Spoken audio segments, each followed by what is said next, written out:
Hi everyone, welcome to the Amstrad ALT-286. Bit of a beast. Wow, may have been back in the day. This one has been, well, what can we say, extensively repaired over the last 2 years due to my refusal to let the old thing die. The power supply died. The capacitors leaked absolutely everywhere, and it actually shorted out and was tripping the LCD for the house. So it's got a combination of a Pico PSU and a separate 12 volt power supply as well, because the screen on these requires minus 12 volts to be present, which isn't on the Pico PSU. So you can run it without the 12 volts, everything else will fire up fine, hard disk, literally everything will work, but the screen will not come up whatsoever. You can plug it into an external monitor and you will get a display from that. The hard drive has also been replaced. The original 40 megabyte Amstrad unit just had so many errors on it, I just decided to bin it. So now we've got I think it's a 504 megabyte hard drive on there, which I think the BIOS is limited. It can only see 127 meg. It can see more than that, but it can only use the 127 meg. It's a very strange limit anyway. Some old BIOSes can only utilise up to 504 megabytes on a hard drive, but this one seems to have even lesser of a limit than that. So as you can see, this one powers up all nicely. And one of the odd things about these is you can actually go into the BIOS setup screen using Control Alt and S after the unit is booted up. So you can go in and change everything. Interesting little function now. You can actually have the CPU at 16 megahertz, or you can knock it down to slow, which is 8 megahertz, or a little bit less though than that, I think. As you can see, we have an absolutely staggering amount of memory on board, and this is all where you'd obviously start slapping in your own values if you wanted to mess around with different hard drive installations. The battery on this has also been replaced as well. Once the battery goes, you obviously lose all this information on here. There's no auto detect for the hard drives, so it's worthwhile making a note, or at least being aware of what the values are for a certain hard drive that you're about to slap in. This won't work with later IDE hard drives. You have to get an older one. I'm not entirely sure. I'm just assuming it's something to do with the hard drive protocols, the PIO versions, or some random thing which I cannot be bothered to look up whatsoever. So just a mental note there. Don't expect to slap in an old 80 gigabyte hard drive into one of these and expect it to fire up or play ball, because it probably won't. We can exit straight back to the DOS screen, although I accidentally just pressed the reboot.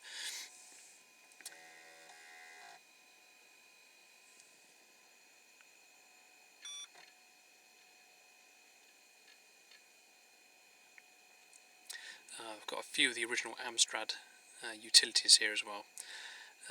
As you can see, they have some quite useful functions, so you can use those at any point whilst you're in a DOS app, in Windows, or in a game. Those buttons will still work. The mouse, obviously you can see the mouse drivers installed there, because we've got serial mouse on COM1, which works absolutely fine. So we've just got a few, oops, I can't really see much of that, hang on. Got a few bits and bobs just on the root.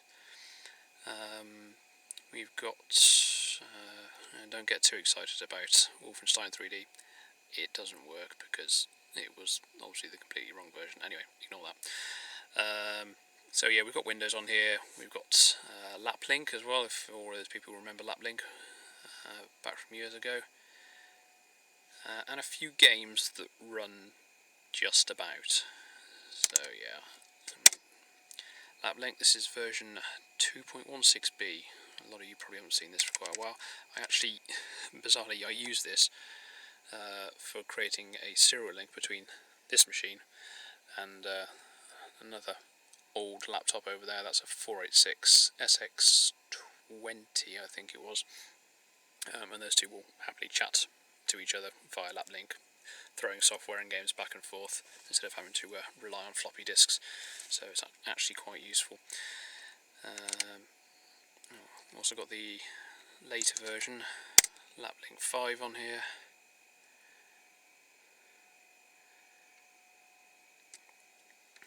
Which is only vaguely more exciting.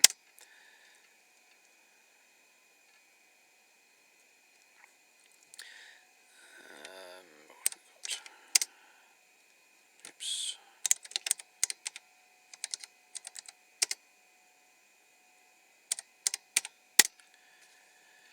And Windows version 3.11. There's also an invert button as well. You can just see down here.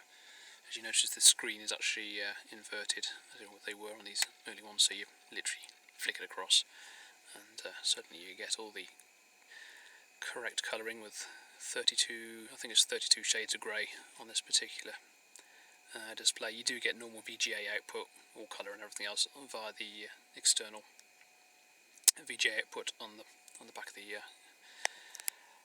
computer. So as you can see, the mouse works in a little bit of a slightly delayed fashion. So performance is, I suppose, okay. It's not that bad. I grew up using Paintbrush on Windows 3 on a 8086 processor on some horrible RM Nimbus machines. So this the speed of this is positively warp powered compared to those old machines. Yeah, so most of you know all the random stuff that's on here. Nothing really that interesting, just showing it all kind of works and fires up. And we'll just pop now, and because I know some of you will undoubtedly want to see the amazing performance. We'll just flip the screen back again. There we go. The performance of games on this machine. Now, the problem with running games on the display like this is the refresh time is just horrendous. So anything fast moving or with a lot of motion on it just ends up being a blur. Once again, it's alright if you use an external monitor on it, no problem at all. But playing anything, anything that's Outrun or any of those old type of games whatsoever, you're going to be struggling somewhat.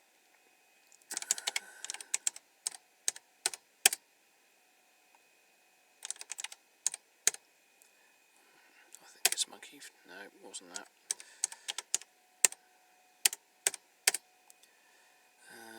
No, Monkey 2. Close. We've got the glorious tones of a PC speaker, which I kind of like actually.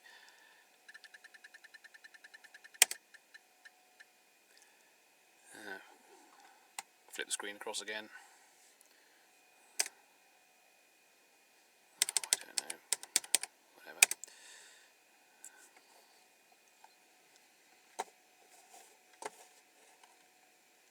Can't really see the. Oh, you can't see the cursor. That's okay.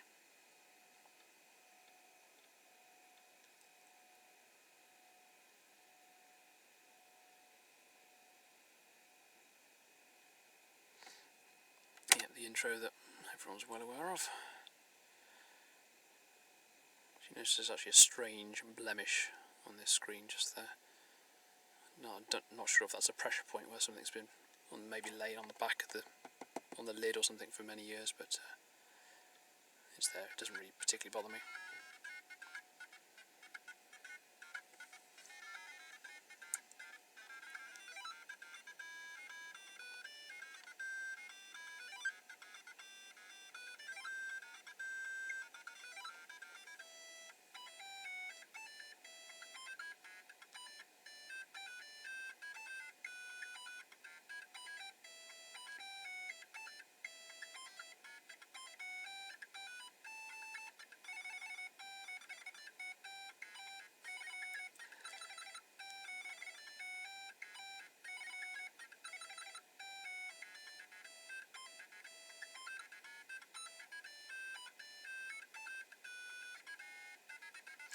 exciting.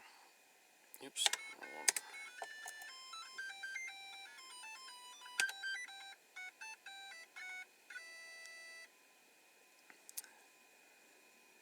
And hopping onto the classic bit that everybody remembers.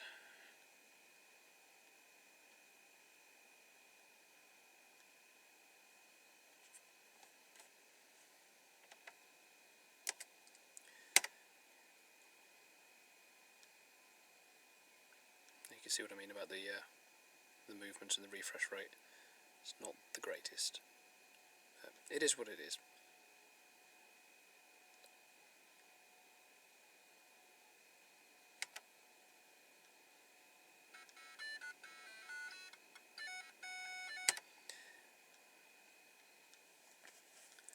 Anyhow, moving along from that one. Yeah, the reset button is odd. You can't actually get to it with your finger. It used to be an old biro in the hole affair.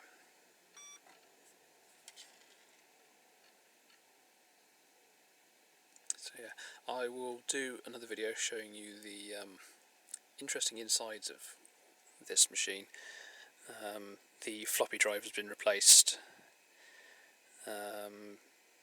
so you have to do a slight hack to get the sort of a non-Amstrad floppy drive to work in one of these. So the floppy drive has been replaced twice on this one now. The battery as well, which is a 3.6 volt unit, has also had to be replaced because obviously the original one is long gone. The hard drive, which was a 3.5 inch IDE on this, which was originally 40 meg, it's actually a 2.5 inch on this now, running through an adapter, so there's cables everywhere. And the power supply, well, oh my god, yeah, you'll see it at some point. Anyway, that's all for now. See you later.